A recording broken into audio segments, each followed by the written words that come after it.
It was a cold, foggy evening, and the mainline engines were in the sheds. Halloween was coming, so everyone thought it'd be nice to share a few stories. The yard was surrounded by a low mist, with only the dimly lit lights creating an eerie atmosphere. Oh, the indignity. Gordon scoffed. Be a sensible little engine and stop talking about such stupid nonsense. Oh, come now, Gordon, it's all in good fun, Edward chuckled. Maybe he's scared, James interjected. Come on, Gordon, admit it. Oh, hush now, little James. Come on now, just admit it, big guy. Just then, a whistle was heard in the distance. One that was known all too well. He had 4 small wheels and a green stumpy boiler. It was Percy. The little green engine backed onto the turntable as Edward greeted him warmly. Percy, so nice to have you back here just like old time's sake. Thanks, Edward. I hope you don't mind. Oh, the pleasure is ours. We're just telling some good old campfire stories. Campfire? Oh, just some spooky stories. Wanna join in? James sniffed smugly. Percy can't handle scary stories. He's just like Gordon. James, I'm warning you. He can't even tell a good one. Remember that Timothy one? Thomas threatened you if you ever mentioned it around him again. You've got a big mouth. You know that, came a voice. A figure stepped from Percy's cab. It was his new driver. Everyone's got their own strengths and weaknesses. I'll let you know Percy's braver than you'll ever be. Sure he is, James smirked. I was just telling the story of a tunnel no one leaves. You know, those stories always have a flaw in them. If no one is ever seen from again. How are all the details known? The man commented. 'Cause it's a goddamn story! Who cares? Sometimes the true stories are the scariest, my dear engine. Hell, you don't even know how lucky you are to be on this railway. I can tell you a story I know. But, he then turned to Percy. I think it's best if my engine tells. Only if you want to. I know you're still processing this. Percy thought for a moment, and smirked. Sure thing. Good night, Barry. Percy's driver walked off and left the engines alone. All in favor of that man giving me the creeps, say Alright, that's enough now, James. Gordon snarled. Go on, Percy. Tell us. And with that, Percy began. There once lived an engine named Seven, who lived in a harbor on the Great Western region. He was a small tank engine who had no particular design, being somewhat of an amalgamation. Seven was a hard worker and always had good intentions. He was often kept in the yard, rarely venturing down the line, but he didn't mind. Seven knew his job as a shunter was important, and the bigger engines had great respect for him.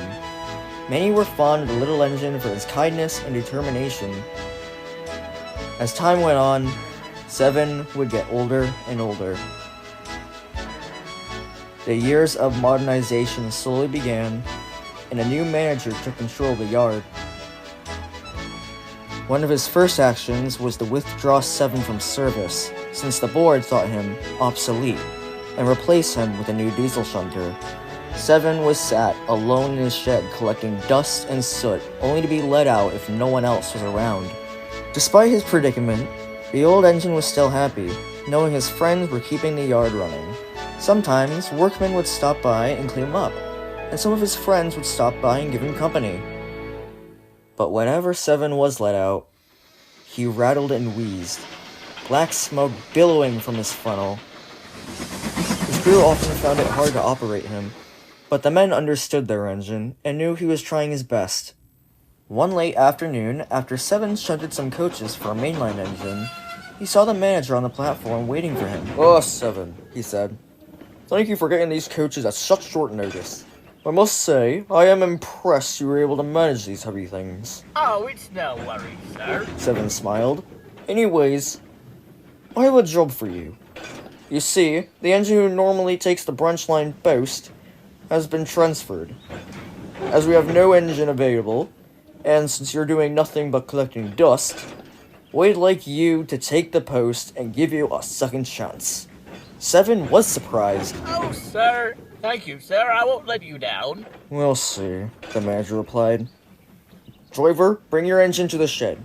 We'll need you ready at 10 p.m. sharp. 7 happily ran to the shed. The branch line postal service started at the harbor, and we pulled down the branch line to drop off parcels for the town and for another engine to take them along the main line.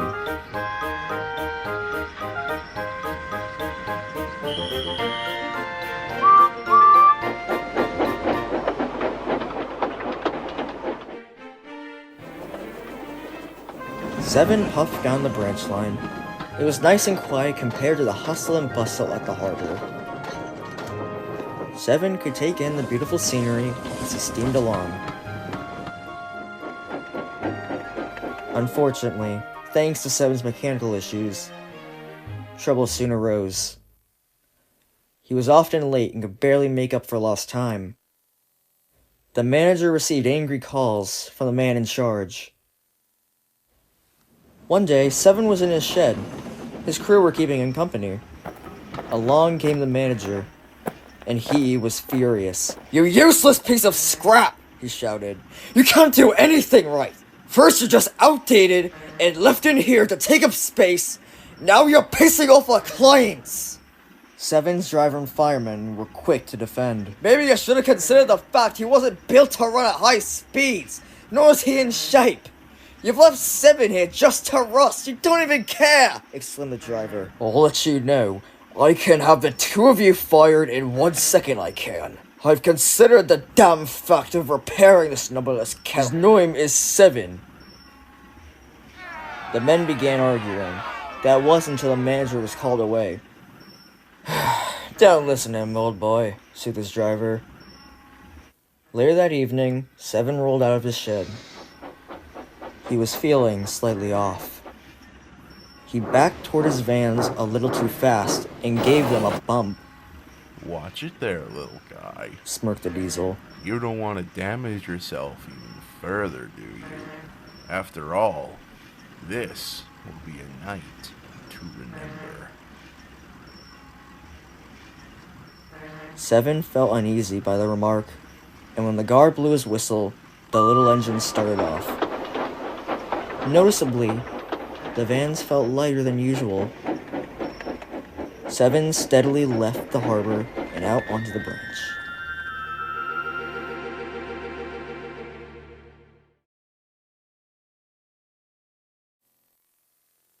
There's a station located at the bottom of a hill. Engines always had to slow down as to not overshoot the platform. As 7 began to descend, his driver eased the brakes on as to not put too much force on 7. This time, however, it would be different. As they rounded the bend, the driver set the brakes on, only to realize they weren't slowing down, but rather increasing speed. 7 then rocketed past the station and out into the countryside. The guards tried to apply the brakes in his van, but they didn't work either. 7 was out of control, his crew trying everything to slow him down. 7 began shaking violently. He wasn't used to high speeds, and at the current state he was in, it didn't improve the situation. I want to stop! I want to stop! 7 cried. Unbeknown to anyone, they were set off route. 7 whistled loudly as he shot past the village station. Soon the shaking worsened, but it wasn't because of 7, but rather the rails. 7 was now on an old part of the line that was left to rot, set beside a cliffside. And then, it happened.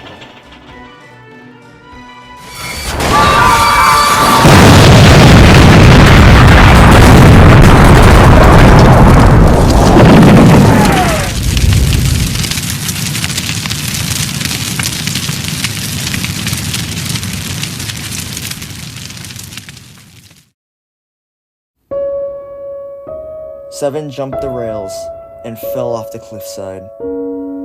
His fireman, who was flung out of the cab, had survived, albeit with injuries. He limped to the nearest station. Help arrived as soon as possible, but of course it was too late. 7 was in pieces. his parts scattered around along with the consist.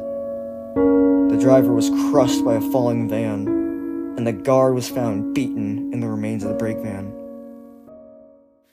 The public demanded answers, and the authorities soon went to work to investigate the matter. Across the line, the points were found to be jammed.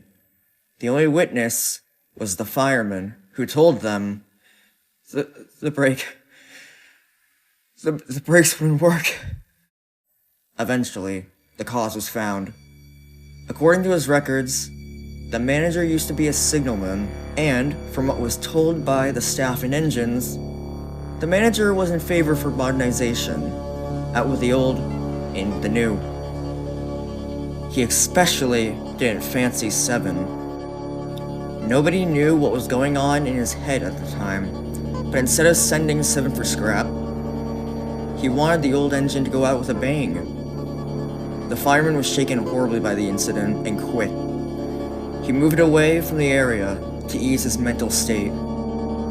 Unfortunately, justice would not be served, as the manager had disappeared, presumably the night of the tragic incident. And every year, on the day of the accident, it runs again, plunging into the gap, shrieking like a lost soul. Oh, come on now. Scoffed Henry. Completely obscured, I say. Now, Said Gordon. I'd give it a good 6 out of 10, for trying at least. Who in Peel Culture would name that engine 7? James snorted. Well, on the other railway, we were called after our numbers. Said Bear. Besides, I'm named after an animal that doesn't even live in this country. Edward chuckled and looked at Percy. Why, I thought it was a great story. Don't listen to them, Percy. Percy didn't respond. He only looked down at his buffers. Percy? You alright? It wasn't just a story. You can ask my driver. He was there. The night my brother met his end. With that, the small green engine backed slowly into the shed. Edward could have sworn he heard a faint whimper. He then thought back to what Percy said. After a moment, his eyes widened with a sudden realization. Oh my lord, he said to himself. Edward never told the others, wanting to respect Percy and his driver's privacy. A few years later, when the television series entered its 2nd season, someone made a special request for the adaptation of Ghost Train.